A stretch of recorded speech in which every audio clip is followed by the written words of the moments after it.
Welcome back to Mr. Vaughn's classroom, where he makes math so easy, even I can do it. Before we get started on today's video, I'd like to ask you to please hit the subscribe button, give this video a thumbs up, and engage with a comment below. In this video, we're going to be covering Illustrative Maths Unit 3 on Similarity. This is Lesson 5, Splitting Triangle Sides with Dilation, and this will be Part 1 of this series.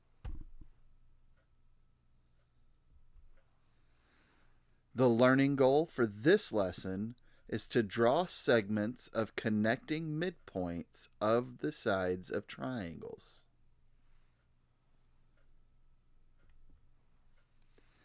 We have one learning target for this lesson, and that says that I can explain why the segment connecting the midpoints of two sides of a triangle is parallel to the third side and half the length of the third side.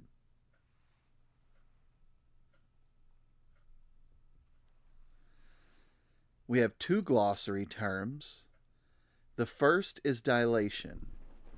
A dilation with center P and positive scale factor K takes a point A along the ray PA to another point whose distance is K times farther away from P than A is. Triangle A prime, B prime, C prime, which is the green triangle, is the result of applying a dilation with center P and scale factor 3 to triangle ABC, which is the blue triangle. So what we did was we took the distance from P to each point in the blue triangle. We then multiplied that distance by 3 to create the new corresponding point in the green triangle. So we have made the line segments 3 times larger, but we have not changed any of the angle sizes.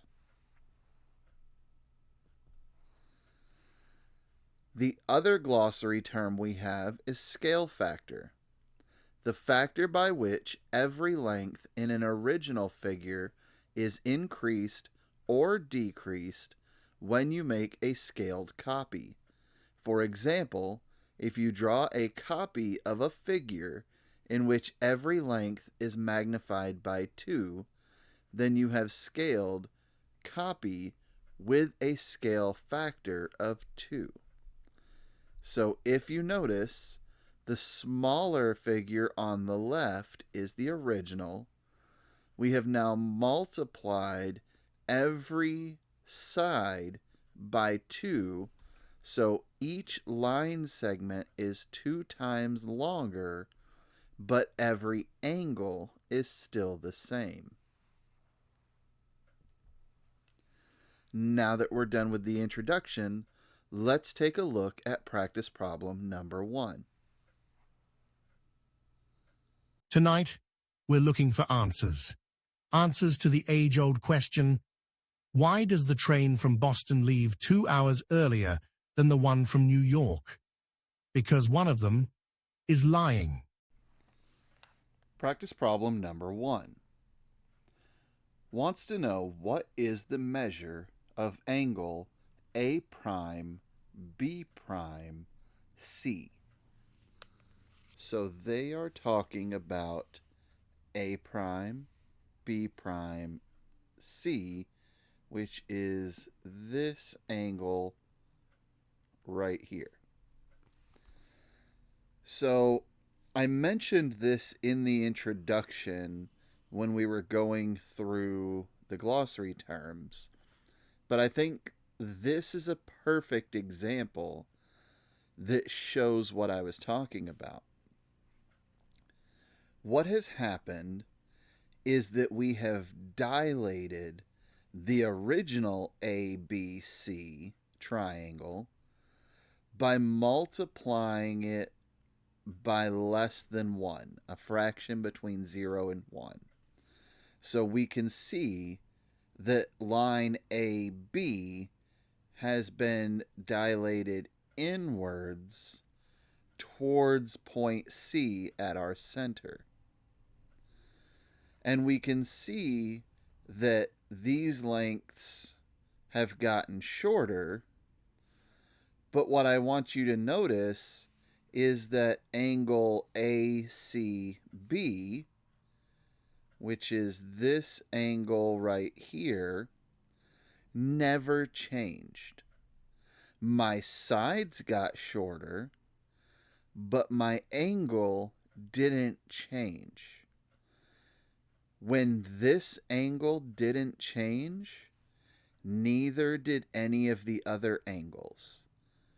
So angle A prime is still the same as angle A, which means angle B and angle B prime are also still the same.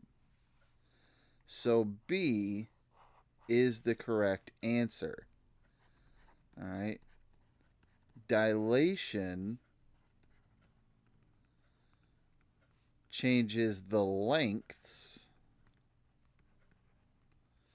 of the sides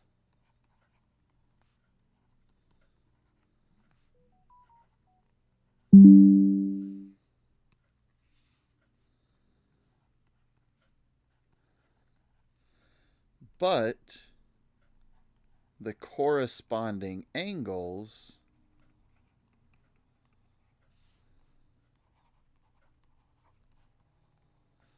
stay the same.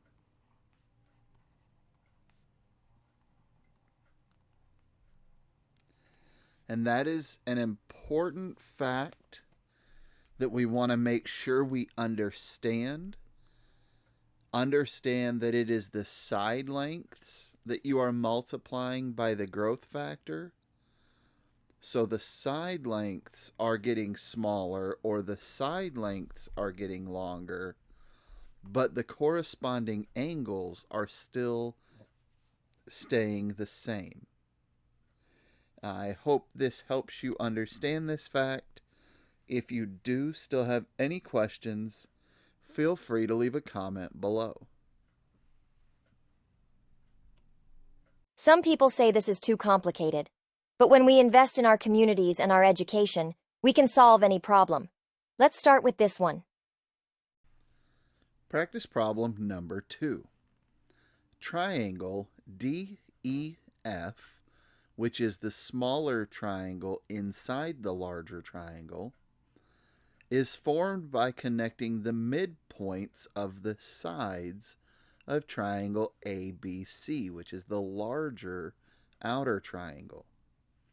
The lengths of the sides of DEF are shown. What is the length of segment AB? So, a few things we need to understand here.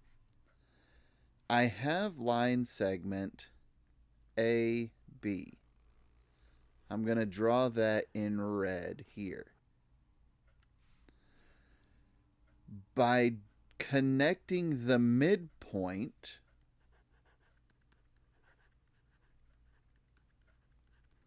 which is D, to the midpoint of the other sides, I now dilate the original this way, and I create segment FE, which is half as big. And this happens on all 3 sides. Originally, we have side BC. E is the midpoint. We dilate this by half, and we create segment DF, which is half as big.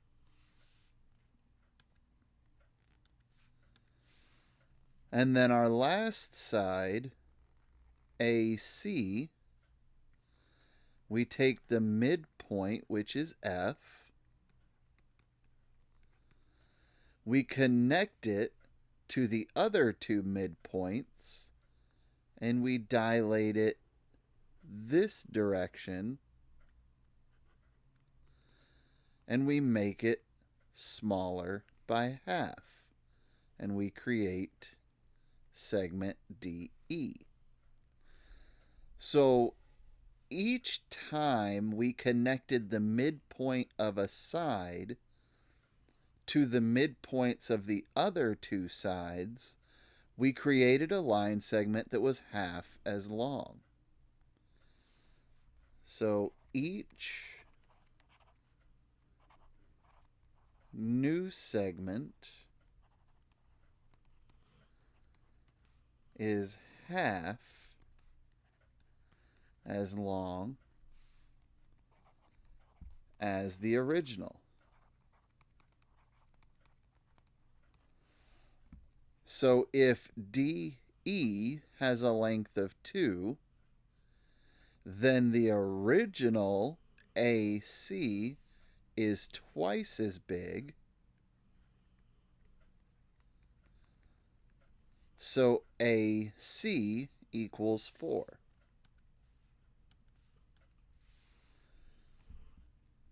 If the dilated segment DF is 4, then the original line segment BC is 8. And now to answer their question, if the dilated line segment EF is 3, then the original segment AB equals 6. So AB has a length of 6. This gets back to that learning target. Understanding that if I take the midpoint of one side of a triangle and I connect it to the midpoints of the other two sides, I end up creating a dilated version that is half as big as the original. Because remember, a midpoint is cutting a line segment in half. So if we cut all three sides of the triangle in half, the resulting triangle is going to be half as big. I hope this helps make sense to you, but if you do still have any questions, please leave a comment below.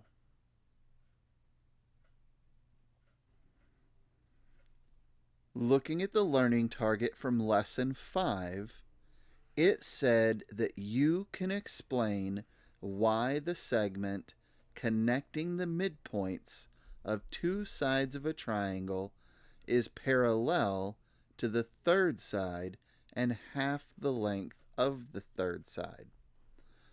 So this goes back to that second practice problem and maybe mixes in a little bit of the first. So the reason that they're parallel goes back to practice problem number 1. Notice that when we dilated down towards point C, we made a shorter line segment, but the angles never changed. So if the angles never change, then the lines must be parallel. The reason why the new line is half the length of the original goes back to that practice problem number 2. A midpoint cuts a line segment in half. So if what I'm doing is cutting all 3 line segments for a triangle in half, and then I am joining those midpoints, I am now creating a triangle that is half as big as the original. And again, I would be dilating towards the midpoint, so therefore my corresponding angles are still going to be the same size. It's only the lengths that are getting shorter. So I hope this helps make sense to you, but if you do still have any questions, please feel free to leave a comment below. If you found this video specifically helpful, please give it a thumbs up. If you like this series of videos, then in the bottom left of your screen, you should see another video that YouTube is recommending for you. And in the bottom right of the screen, you should see the subscription button. It really helps out when you subscribe to the channel. I look forward to seeing you in the next lesson.